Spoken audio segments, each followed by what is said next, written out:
Hi friends, நம்ம இன்னைக்கு டோபமின்ங்கிற hormone எப்படி நம்மளுக்கு வரும், அதுக்கு நம்ம என்ன செய்யணும் அப்படிங்கறது நம்ம பார்க்கலாம்.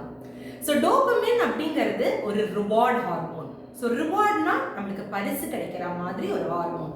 எப்போ நம்மளுக்கு பரிசு கிடைக்கும்? நம்ம ஏதாவது வேலை செஞ்சோம்னா அந்த வேலையை இல்லை அந்த டாஸ்கை இல்லை ஏதாவது ஒரு காம்படிஷன் இந்த மாதிரி எதையாவது செய்யும் போது தான் நம்மளுக்கு அந்த ரிவார்டு கிடைக்கும்.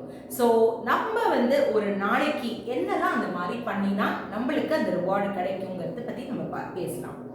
ஸோ நம்பர் 1 அப்படிங்கிறது நீங்கள் பார்த்தீங்கன்னா, நம்ம ஒரு நல்ல வேலை செஞ்சுருக்கோம், ஒரு டார்கெட் வச்சுருக்கோம், ஒரு கோல் வச்சுருக்கோம். அந்த கோலை நம்ம தினந்தோறும் நம்ம அச்சீவ் பண்ணுறோம் அப்படிங்கிறதுனா நம்மளுக்கு அந்த டோபமின்ங்கிற ஹார்மோன் வரும். இல்லை நம்ம ஏதோ ஒரு காம்படிஷன் போகிறோம், அந்த காம்படிஷனில் நம்ம ஜெயிச்சிருக்கோம் அப்படிங்கிறதுனா நம்மளுக்கு அந்த ப்ரைஸ் கிடைக்க போகிறதுங்கிற போது நம்மளுக்கு அந்த டோபமின்ங்கிற ஹார்மோன் வரும். நம்ம ஒரு நாள் ஃபுல்லாக வேலை செஞ்சுருக்கோம், வேலை செஞ்சு களைப்பாக போயிட்டு படுத்துக்கணும்னு தோணும். அந்த தூக்கத்தில் நம்மளுக்கு அந்த டோபமின்ங்கிற ஹார்மோன் நம்மளுக்கு வரும். ஸோ நீங்கள் யோசிச்சு பாருங்க, நம்ம நல்ல ஒரு வேலை செஞ்சுருக்கோம் அப்படிங்கிறதுனா எல்லாரும் என்ன கேட்பாங்க, ட்ரீட் அப்படின்னு சொல்லுவாங்க இல்லைங்களா? அப்போ நல்ல சாப்பாடு சாப்பிடும்போது நம்மளுக்கு அந்த டோபமின்ங்கிற ஹார்மோன் வரும்.